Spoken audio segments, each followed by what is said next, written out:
In this video, I'm going to teach you why you need to have awkward conversations with your team and the secret sauce around how to do it and what you're going to get for your business. Recently, we've been doing a lot of meetings in a group environment. Normally, we meet with the management team, and that might be anywhere from one person to half a dozen people. But as we get to the end of the financial year and we start planning for the new financial year, we're getting a lot more people involved. In some meetings, there might be a dozen, up to 20 or so people working through what is our plan going to be for the next financial year? What are the goals we need to achieve? One of the questions we pose is around people.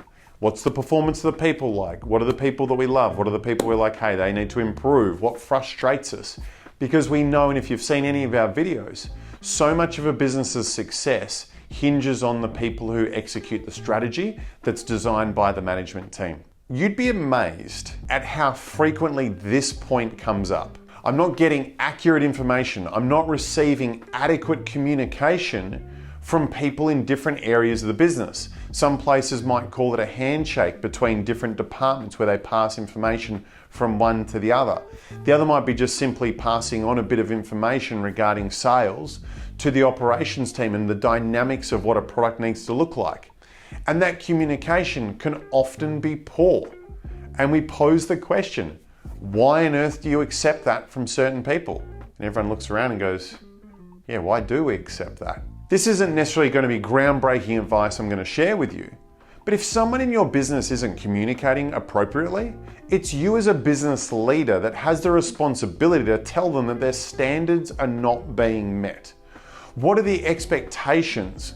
What are the levels of information that are expected to be shared between departments, between roles, and how is that meant to be delivered? Real life example, in a manufacturing business, the sales team is meant to provide a certain degree of information to the operations team who produce the product, especially if there's any custom specifications. And what we found out is that there was a certain member of the sales team that was very poor in terms of passing over information to the operations and to the production team. What do you think that led to?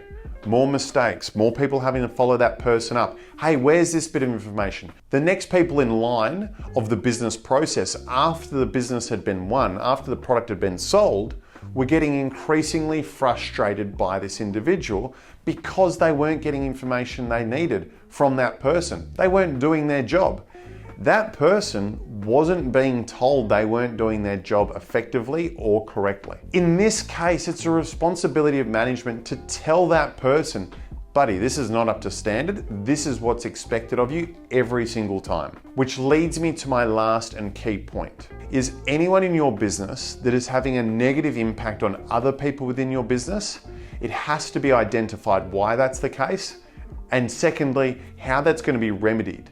That needs to be communicated. That might mean there's awkward conversations to be had, but the reality is, think of all that time that's being wasted by other people who are trying to do the right thing to clean up the mess or the laziness of somebody else in the process. Have that conversation, set clear expectations, and if they're not being delivered, ultimately they might not be somebody who should be on your team.